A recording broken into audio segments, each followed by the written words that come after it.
8월 14일 최선을 다할 때 하나님께서 일하신다. 창세기 32장 13절에서 22절까지의 말씀입니다. 그 말씀을 보면 드디어 에서와 야곱이 만나기 직전의 상황, 가장 긴장과 위기감이 고조가 되는 그 상황 가운데 야곱이 어떤 행동을 했는가 볼 수가 있습니다. 어저께 하나님께 간구한 이후에 야곱은 자신의 지혜를 냅니다. 자신의 소유 중에서 형의 화를 풀 만큼 예물을 준비한 것이죠. 암염소 200, 순년소 20, 암양이 200, 순양이 20, 전나는 낙타 30과 그 딸린 새끼, 암소가 40, 황소가 10, 암나기가 20, 그 새끼 나기가 10. 그것을 때로 나누어 종들의 손에 맡겼다라고 되어 있습니다. 사실 거의 550마리가 넘는 이 가축을 준비하면서 정말 이 정도 규모의 가축을 선물로 한다? 아무나 할 수 없는 일이죠. 이미 야곱은 자신의 힘으로 엄청난 재산을 모았습니다.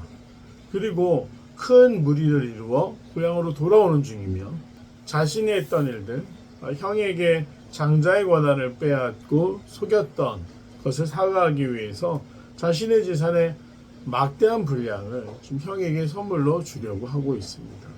사실 야곱이 선물로 줘야 될 의무는 없었지만 워낙 형이 지금 살기등등한 모습으로 다가오고 있기에 자칫하면 이 모든 것과 또 나의 모든 이 가족들을 이룰 수도 있겠다 싶은 마음에 자신이 가진 그 가축과 재산들을 일부를 형에게 선물로 주는 것이죠. 그러면서 이 종들에게 특별한 부탁 하나를 합니다. 그룹을 나누었고 그 순차적으로 반복되는 것을 통해 형의 화를 누구를 굉장히 지혜로운 행동 아니겠습니까? 수차례의 사과를 미리 종과 대리인을 통해서 한 이후에 형을 만나겠다. 그래서 종들에게 부탁하기를 내 형에서 너를 만나 묻기를 내가 누구의 사람이며 어디로 가느냐? 내 앞의 것은 누구의 것이냐 하거든 대답하기를 주의 종 야곱의 것이요 자기 주 에서에게로 보내는 예물이오며 야곱도 우리 뒤에 있나이다 하라 하고. 그래서 그룹을 세 그룹으로 나누어서 형에게 감동을 주기 위해 굉장히 노력하고 있다는 걸 알 수가 있습니다.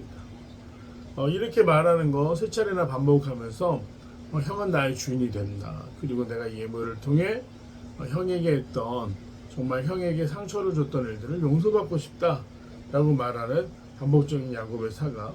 그렇게 해서 야곱은 형과의 만남을 준비합니다. 그 다음에 예물을 앞서 보내고 무리 가운데서 밤을 지내다가 일어나 두 아내와 두 여종과 여러 아들을 인도하여 야복나루를 건넌다. 야복강을 건너게 됐다는 걸 이야기하고 있죠. 오늘 모습을 보면서 풀어야 할 인생의 숙제가 있을 때 우리에게 필요한 것이 무엇일까? 먼저는 하나님께 나아가 하나님 그 문제들이 그 관계들이 또 혹은 내가 해야 되는 그 일들을 잘 감당할 수 있도록 능력도 주시고 상황 가운데 역사해 주시옵소서. 정말 성령의 교통하심을 주시옵소서 라고 간구하는 것이 필요하다라는 것. 또 하나는 지혜가 필요하다라는 것이죠. 오늘 야곱은 하나님께 간구한 이후에 자신의 지혜를 발휘합니다. 이때는 욕심 부리지 않았습니다. 형의 분노를 풀기 위해 최선의 노력을 다합니다. 우리가 풀어야 될 문제들, 내가 정말 직면하고 싶지는 않지만 결국 언젠가 풀어야 될 문제들이 있다고 한다면 먼저 하나님께 간구하신 이후에 우리가 지혜롭게 생각해야 됩니다. 정말 나에게 소중한 것이 무엇이고 정말 내가 어디까지 양보할 수 있는가를 생각한 이후에 행동으로 옮길 때 우리에게 남겨진 그 숙제들, 풀어야 할 인생의 문제들, 그 모든 것들이 정말 하나님의 도우심 가운데 잘 해결되리라 믿습니다. 내용 관찰 한번 보겠습니다. 군대를 이끌고 오는 에서를 위해 야곱이 준비한 예물은 무엇입니까? 암염소 200, 수염소 20, 암양 200, 수양 20.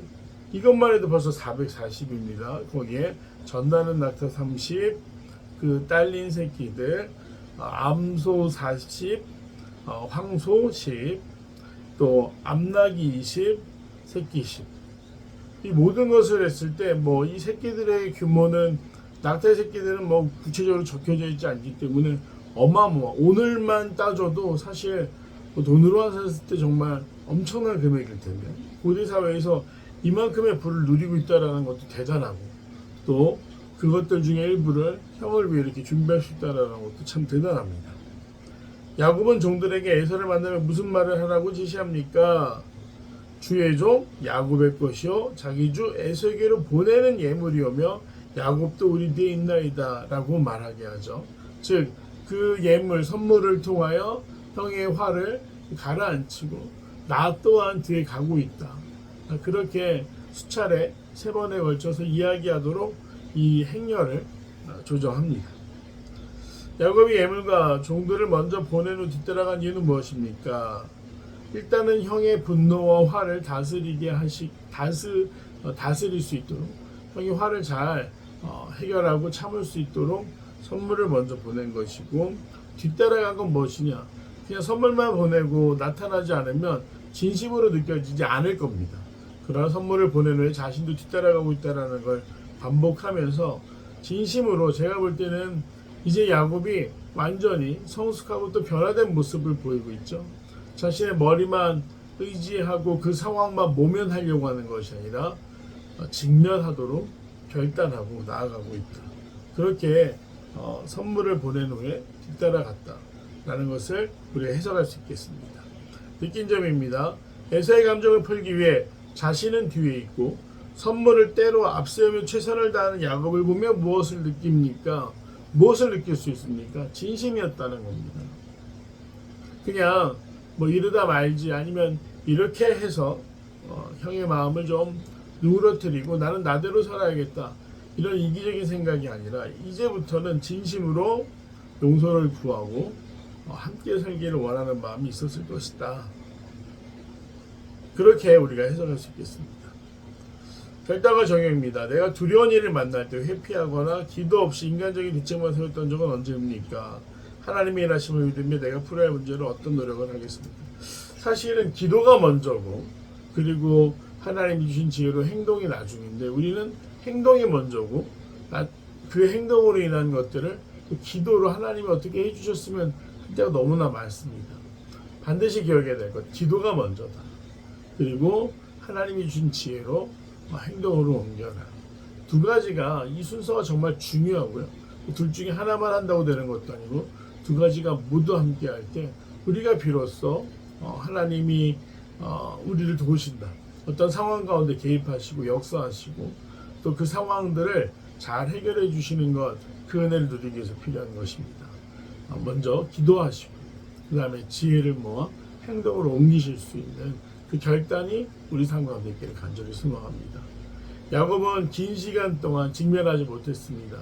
자신의 짧은 지혜와 지식으로 했던 행동으로 인해 너무나 뼈아픈 대가를 치르게 됩니다. 하지만 그가 직면해야 하는 순간이 오자 어떻게 합니까? 두렵지만 직면하기로 결심합니다. 그리고 하나님의 도우심을 구하며 지혜를 발휘하죠. 바라기는 욕심으로 인해 눈이 가려져 있고 잘못된 선택을 했던 한 사람의 인생이 그 욕심을 넘어서서 이제는 하나님의 인도와 보호하신 가운데 자신이 풀지 못한 인생의 숙제를 직면하고 있다는 것. 바라기는 우리도 우리에게 있는 인생의 숙제들을 하나님 앞에 먼저 나아가 다 토로하고 하나님의 위로하심을 통해 욕심으로 인해 결정하는 것이 아니라 믿음으로 결정할 수 있는 귀한 성도들이 되시기를 간절히 소망합니다. 오늘 날씨도 험하고 굉장히 또 비가 많이 내리며 많은 피해가 발생할 것 같습니다. 이 땅을 위해 또 이 비로 인해 눈물을 흘리는 사람들을 위해 우리 성도들의 안전을 위해 기도하시면서 하나님의 인도하심과 보호하심을 경험하는 귀한 하루 되시기를 간절히 소망합니다.